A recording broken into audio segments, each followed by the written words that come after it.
Doctor Savita Charra पर केंद्रित प्रज्ञान विश्वम पत्रिका का लोकार्पण दिल्ली से अक्षिता मालवीय की खास रिपोर्ट। दिल्ली के प्रवासी भवन में वैश्विक हिंदी परिवार व अखिल भारतीय सर्वभाषा समन्वय समिति के संयुक्त तत्वाधान में सुप्रसिद्ध साहित्यकार डॉक्टर सविता चर्रा के व्यक्तित्व व कृतित्व पर आधारित प्रज्ञान विश्वम अंक का लोकार्पण किया गया। लेखक व मनोज अनाम ने कवियत्री, लेखिका एवं उद्घोषिका अनीता वर्मा को संचालन के लिए आमंत्रित किया। कवियत्री वीना अग्रवाल ने सरस्वती वंदना से कार्यक्रम का शुभारंभ किया। डॉ सविता चर्रा ने अपनी लेखन यात्रा को याद करते हुए न केवल वरिष्ठ दिवंगत साहित्यकारों को याद किया बल्कि सबके प्रति अपनी कृतज्ञता व्यक्त की। कार्यक्रम की अध्यक्षता पत्रिका के संपादक प्रज्ञान पुरुष पंडित सुरेश नीरव ने की। अपने वक्तव्य में उन्होंने सविता शब्द को रेखांकित करते हुए कहा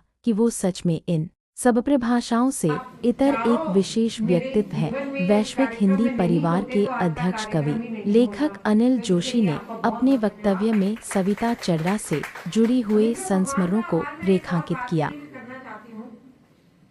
मैंने कभी किसी के जीवन को अच्छा बनाने में बेशक कम महत्वपूर्ण भूमिका निभाई है, लेकिन मुझे पूरा विश्वास है किसी का भी अहित करने के लिए मेरे मन में कभी कोई विचार नहीं आया। इसके लिए मैं भगवान को शुक्रिया आज प्रज्ञान विश्वम का लोकार्पण होने जा रहा है और उसमें लिखने वालों के विचारों ने मुझे कितना प्रोत्साहित किया है ये मैं आपको शब्दों में तो व्यक्त नहीं कर सकती। मैं अकिंचन हूँ, मैं कुछ नहीं हूँ, बस मेरे हाथ में कलम है, लेकिन आपके प्यार ने मुझे बहुत मूल्यवान बना दिया है। आपका बहुत बहुत आभार। मैं कोई दावा नहीं करता कि मैं सविता जी को 40 साल से जानता हूँ, 50 साल से जानता हूँ। मैं अभी अपने आप को ही नहीं जान पाया, तो मैं किसी के लिए क्या दावा करूँगा। और सविता जी को जानना कोई इतना सरल भी नहीं है कि आए और कह दें कि मुझे जानते हैं। ये कोई 2 मिनट्स मैगी प्रोडक्ट नहीं है। किसी को जानने के लिए उसके भीतर उतरना पड़ता है। आज का ये जो आयोजन है संयोग नहीं है, ये ईश्वर द्वारा निर्धारित था कि आज ये कार्यक्रम यहाँ होना था, इस प्रवासी भवन में होना था। क्योंकि प्रवासी का एक अर्थ तो जो सामान्य रूप से होता है कि जो बाहर रहते हैं वो अपने देश में नहीं रहते हैं, बाहर से आते हैं, उनके लिए प्रवास करते हैं, यानी जो स्थानांतरित होकर यहाँ आते हैं उनका वो है। मेरे हिसाब से जो ये प्रवास है, ये प्रवास भी 2 प्रकार से है, एक बहिर्प्रवास और एक अंतर प्रवास। आज का ये जो आयोजन प्रवास भवन में हो रहा है, ये इस बात की एक मंजुल घोष है कि हम अंतर प्रवास करें, अपने भीतर लौटें और कुछ देर के लिए शब्दों को जिए। इसीलिए आज का आयोजन प्रवास भवन में हो रहा है। सविता बैठती थी और मैं जीवन तारा में बैठता था। तो दोनों जीवन तारा सरदार पटेल से इधर से पार्लियामेंट स्ट्रीट से जाएंगे तो आखिरी मकान है बाईं ओर, और पंजाब नेशनल बैंक पहला मकान, पहले बिल्डिंग है। और हम लोगों का इन्होंने कहा बहुत पुराना परिचय है, वो पुराना परिचय हमेशा नया रहा है। तो उसमें चाहे व्यक्तिगत रूप से मिल नहीं सका लगातार, ये मेरी मजबूरी है। इन्होंने पूरा संपर्क बनाए रखा, इनके परिवार से, इनके घर से, इनके पतिदेव के फोटोग्राफी से, उनसे सबसे परिचित रहा। यहाँ तक चित्रों की बात है, एक बार जब एक चाय बेचने वाला जो पढ़ना नहीं जानता था, वो उस समय संध्या समाचार या इवनिंग न्यूज निकलता था, तो वो लेकर के आया मेरे पास कि सर किसी महिला के साथ किताब लेकर आपका फोटो छपा है। तो इनके किताब का विमोचन मैं कर रहा था, और वो मुझे लगता है कि सोवियत कल्चर सेंटर में हुआ था, जिसमें रत्नाकर पांडे भी थे और बड़े बड़े साहित्यकार थे। तो मैं तो फोटो और पत्रों को संभाल के नहीं रखता था, और जो रखता था मॉडल टाउन में बाढ़ आई तो चली गई। तो ये बड़ा ही मेरे लिए ऐतिहासिक अवसर है, और इसको तो मैं नहीं पढ़ सका हूँ, लेकिन इसके संपादक का नाम ही यह पंडित सुरेश नीरव साबित करता है कि ये अपने कार्यों में श्रेष्ठता को बहुत स्थान देते हैं। और इनसे भी, अभी सभी लोगों से, इनसे भी और सरिता बुद्धू जी से मेरा उतना ही पुराना परिचय है। अगर यहाँ सबसे पुराने 3 लोगों को करें, 83 में जब ये विश्व हिंदी सम्मेलन में आई थी, और मुझे लगता है कि ओबेरॉय होटल में ठहरने की व्यवस्था थी। और जब हम लोग इनको पंडित नहीं कहते थे और सर पर टोपी नहीं लगाते थे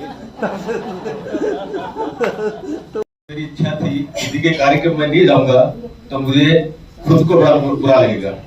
आज दोनों खुशियों का समय था कि एक उन पर केंद्रीय पत्रिका का विशेषण का लोकार्पण था और उनका जन्मदिन था, तो मैं दोनों खुशियों में शरीक होना चाहता था। तो मेरे लिए बड़ी गौरव का विषय है कि मैं शामिल हुआ और अभी भी टेबलेट लेके आया हूँ बंदे से कि मैं कार्यक्रम में पहुंच जाऊं कैसे भी। तो सर्वप्रथम मैं इस कार्यक्रम में मुझे बुलाने के लिए पंडित सुरेश नीरव जी का, सविता जी का दिल से आभार व्यक्त करता हूँ, अभिनंदन करता हूँ, वंदन करता हूँ। कार्यक्रम के अतिथि वैश्विक हिंदी परिवार के माननीय अनिल जी जोशी साहब, जयसिंह जी आर्य जी, मधु मिश्रा जी, सरिता जी, सुनीता पाहुजा जी, नारायण जी, डॉक्टर सुफलता जी, कविता जी, मल्होत्रा जी, राजेंद्र जी, मुक्ता जी, गीतांजलि जी, शकुंतला जी, वीणा अग्रवाल जी, जो ये है, बाकी नाम नहीं ले पाऊंगा मैं, सभी का अभिनंदन करता हूँ।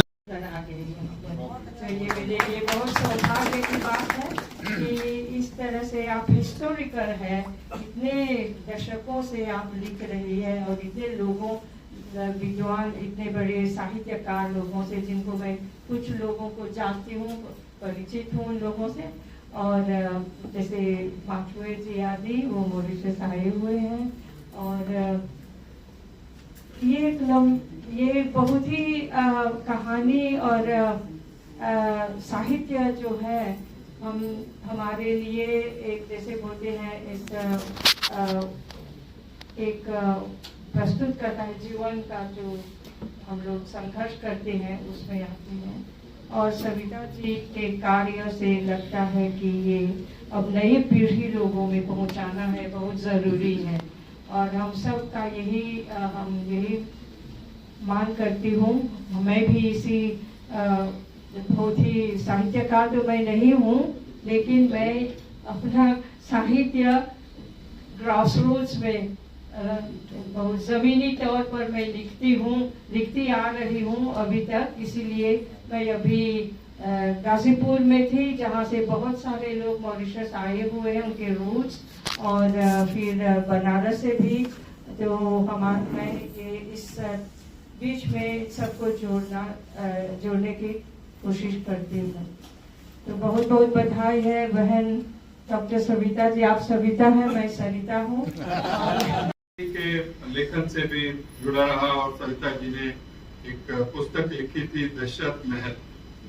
तो संयोग की बात है कि इन्होंने मुझे कहा कि मैं दशरथ महल का, आप इनकी मानसिकता समझिए कि दशरथ महल का लोकार्पण जो है वो अयोध्या में करना चाहते हैं, दशरथ महल में करना चाहते हो। यद्यपि वहां पर थोड़ा सा कुछ होता है जिसके कारण से वहां अनुमति नहीं मिली, हम सब लोग वहां पर गए। तो इनका आग्रह था कि मैं चाहती हूँ कि ये दशरथ महल का लोकार्पण हो और उसमें आप रहें। तो मैं अयोध्या गया, शकुन जी भी थे और कल्पना जी भी थी और बाकी भी जो है हमारे बहुत सारे साहित्यकार साथी थे। तो कहने का आशय ये कि लेखन के प्रति भी अगर इनका जीवन का आप लोग एक बैठ जाए या ना, इनकी नवीन जी, हाँ इस तरफ आ जाए, इधर चेयर्स हैं और भी। और राम कुमार वर्मा जी की कविता है, बड़ी प्रसिद्ध कविता है। मैं तुम्हारी मौन करुणा का सहारा जानता हूँ इस जगत में फूल की आयु है कितनी और यौवन की उभरती सांस में वायु है कितनी, इसलिए आकाश का विस्तार सारा चाहता हूँ मैं तुम्हारी मौन करुणा का सहारा। डॉक्टर सविता चड्ढा जी की करुणा मौन तो है लेकिन मुखर भी है। हम इस बात पे बड़ा गर्व का एहसास करता हूँ। बेटी जी को याद करती हूँ, मैं याद करती हूँ हरिवंश राय बच्चन जी को, अमृता प्रीतम जी को, खुशवंत सिंह जी को, आदरणीय कुलदीप नैयर जी को, महेंद्र खन्ना जी को, डी राजकमल जी को, जयप्रकाश भारती जी को, डॉक्टर नारायण दत्त पालीवाल जी को, आशा रानी वोरा जी को, वीरेंद्र प्रभाकर जी को, मुरारी लाल त्यागी जी को, दिनेश नंदिनी डालमिया जी को, और इतने सारे नाम जैसे मैंने कहा, यशपाल जैन जी, विष्णु जी, राजेंद्र वस्ती जी, ये सब मेरे कार्यक्रम में निरंतर होते थे। लेकिन अनिल जी, मैं आपको बताती हूँ, एक दिन मेरे हाथ में एक चित्र आया। उस चित्र में ना मैं और महेश दर्पण खाली बचे हैं, बाकी सब नहीं है। तो मुझे लगा है कि ये चित्र ही रह जाएगा, हम भी नहीं रहेंगे।